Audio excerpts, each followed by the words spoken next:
ಹೇಳಿ ಗ್ರಾಮ ಪಂಚಾಯಿತಿಯ ಒಂದು ಕಟ್ಟಡ ಉತ್ತಮವಾಗಿ ಬಂದಿದೆ. ಈ ಕಟ್ಟಡವನ್ನು ಇವತ್ತು ಲೋಕಾರ್ಪಣೆ ಮಾಡ್ತಕ್ಕಂಥ ಒಳ್ಳೆಯ ಕೆಲಸವನ್ನು ಈ ಪಂಚಾಯಿತಿಯ ಅಧಿಕಾರಿಗಳು ಮತ್ತು ಅಧ್ಯಕ್ಷರು ಸೇರಿದಂತೆ ಎಲ್ಲ ಸದಸ್ಯರು, ಇಂದಿನ ಎಲ್ಲ ಸದಸ್ಯರುಗಳು ಸೇರಿ ಮಾಡಿದ್ದೀರಾ. ಒಂದು ಉತ್ತಮ ಕೆಲಸ, ಶುಭವಾಗಲಿ ಅಂತ ನಾನು ಹಾರೈಸಲಿಕ್ಕೆ ಇಚ್ಛೆಪಡ್ತೇನೆ. ಅದೇ ರೀತಿ ಇವತ್ತು ಗ್ರಾಮ ಸ್ವರಾಜ್ಯದ ಕನಸನ್ನು ಕಂಡವರು ಮಹಾತ್ಮ ಗಾಂಧೀಜಿ. ಗ್ರಾಮರಾಜ್ಯ ಮತ್ತು ಗ್ರಾಮ ಸ್ವರಾಜ್ಯ. ಗ್ರಾಮ ಸ್ವರಾಜ್ಯ ಅಂದರೆ ಏನು ಅಂದರೆ, ಗ್ರಾಮದಲ್ಲೇ ಒಂದು ಸರ್ಕಾರ ಇರಬೇಕು. ಗ್ರಾಮ ಸರ್ಕಾರ, ಅದು ಗ್ರಾಮ ಪಂಚಾಯಿತಿ, ತಾಲೂಕು ಪಂಚಾಯಿತಿ, ಜಿಲ್ಲಾ ಪಂಚಾಯಿತಿ.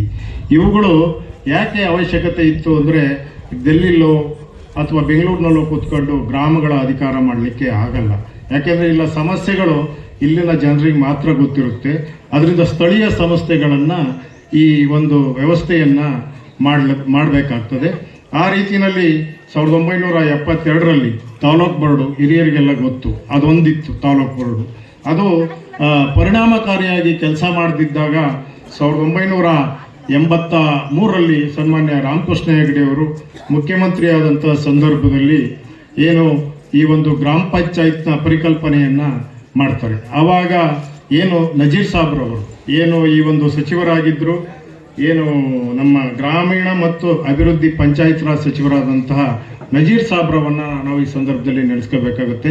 ಅವರು ಪ್ರಪ್ರಥಮವಾಗಿ 1987ರಲ್ಲಿ ಪಂಚಾಯತ್ ರಾಜ್ ಕಾಯ್ದೆಯನ್ನು ಜಾರಿಗೆ ತಂದು ಜಿಲ್ಲಾ ಪರಿಷತ್ತು ಮತ್ತು ಮಂಡಲ ಪಂಚಾಯತನ್ನು ಜಾರಿಗೆ ತರ್ತಾರೆ.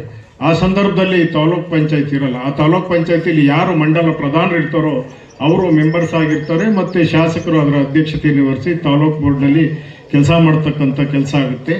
ಆ ನಿಟ್ಟಿನಲ್ಲಿ ಅವ್ರೇನು ಮಾಡ್ತಾರೆ ಅಂದರೆ, ಮಂಡಲ ಪ್ರಧಾನರು ಅಂದರೆ ಒಂಥರ ಈಕ್ವಲ್ ಟು MLA ಅಷ್ಟು ಅಧಿಕಾರವನ್ನು ಕೊಡ್ತಾರೆ.